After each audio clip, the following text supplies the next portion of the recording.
Okay, welcome back to Powerful. My name is Jeff Coulard, and I'm testing out some live streaming as opposed to podcasting these days because, to be completely frank with you, it's easier. It's one of those things that it doesn't take as much time. There's no editing involved. I can talk directly to you at 9:15 on a Wednesday night, and if you get it, great. And if you don't, or you catch it later, then that's great too. And we'll see. I might pull the audio from this and add it to some podcasts if it's meaningful and if it's a good cut, then we'll do that. But I'm really just experimenting, playing around with a new delivery vehicle for some of the things that I think about in the world around leadership and mindset and growth and wellness and healing and all of those different things that tend to occupy me. So welcome. Thank you for being here tonight, if you are, or if you're, thanks for watching this if you're catching it later. So one of the things, what I wanted to really talk about today was kind of this mindset myth, or this idea that everything comes down to mindset. I've been seeing a lot of that on LinkedIn in particular, but I see it on Twitter and Facebook, and I hear it in conversations, and I see it in the media where basically we reduce everything down to, well, you just don't have the right mindset. You just need to, have a growth mindset, or you need to have more grit or resiliency. And oftentimes we've really simplified this idea of mindset down to a couple, like really taken something really complex like human behavior and drilled it down and said, well, it's just about your mindset. You just need to have the right attitude. And we kind of use that to pathologize maybe people who don't take action in their life, who have a goal and aren't striving towards it. We'll just say, well, just fix your mindset and you can fix your life. And because, of course, there's some truth to that. And mindset is a really important piece of the puzzle when it comes to motivation and like getting stuff done in life, getting up off the couch and pursuing our goals. But we can't simplify something that's really complex and expect it to really do the job for us. And that's what I run into a lot of is this problem with mindset. And I've picked out three problems to talk about today, and it's really these three problems that come with like a hyper focus on mindset. If we're like really say like everything comes down to your mindset, and so the first one is that it reinforces this very individualistic narrative that kind of permeates society anyway. Like we already have this bias that we believe that everything is in the hands of the individual, and our job to the strong survive kind of mentality. Pick yourself up by your bootstraps. But this mindset thing, like it doesn't get much more individualistic than to think that everything, all power, resides in people's mindset. And so I think that it reinforces that narrative and doesn't allow a more nuanced conversation about other things that contribute to action or inaction in our lives. The second problem that I see is that we've reduced it down to a binary.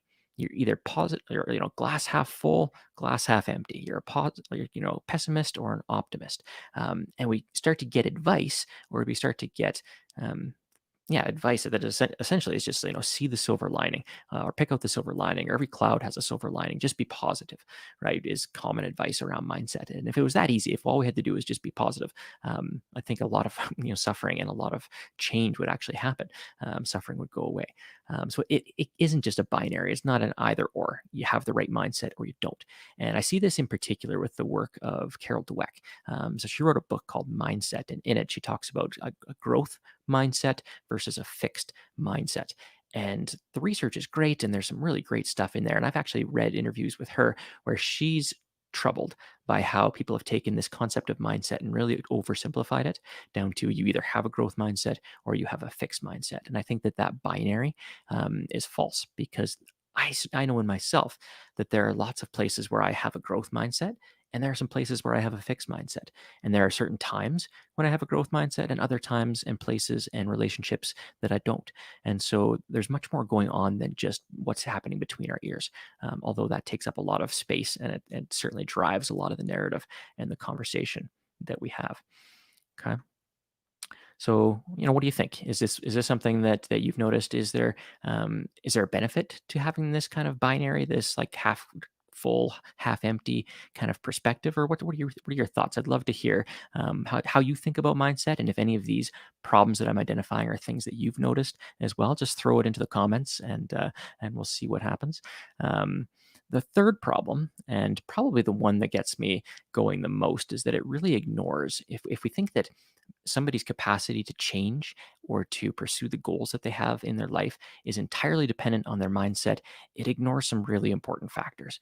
And two of those factors are relationships that we have with other people, right? Or relationships with society, relationships with groups of people, and our power. And I've talked about power a lot. And if you've listened to the podcast, you've heard me talking about power a lot, because there's different types of power. And the last time I went live, I talked about the three different types of power: personal power, role power, and status power. And I would argue that mindset and our hyper focus on mindset is really about personal power. And we've reduced this idea of personal power down to someone's mindset.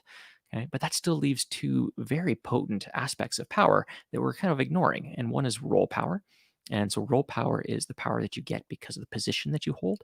So it's more of a positional authority. So as a father, I have I have a role with my children, and that gives me power, right? So I can affect change regardless of my mindset. I can just do it because I have power in that relationship. And so relationships are hugely important context and contextual factor for making change, making things happen in the world.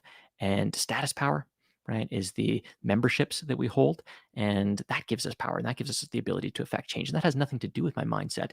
And actually, a lot of us are pretty oblivious to our power when it comes to our status power.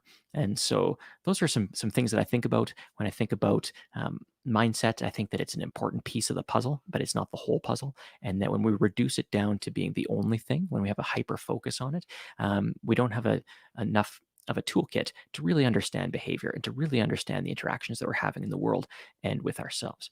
Okay. I'd love you to check out jeffcoolard.com. That's where you can find all the podcasts. I think we're at about 30, 32 so far, and some other things that I think about are to connect with me. And you can do that here on Facebook or Twitter, or check me out at www.jeffcoolard.com. And for those that tuned in live, thank you so much for joining me. And if you're watching this after the fact, thanks so much for taking some time out of your day, almost 8 minutes, to listen to me rant a little bit about the myth of mindset, or maybe like some of the problems, or three of the problems that I see when I hear conversations that are solely focused on people's mindset. So again, thanks so much and have a wonderful rest of your night.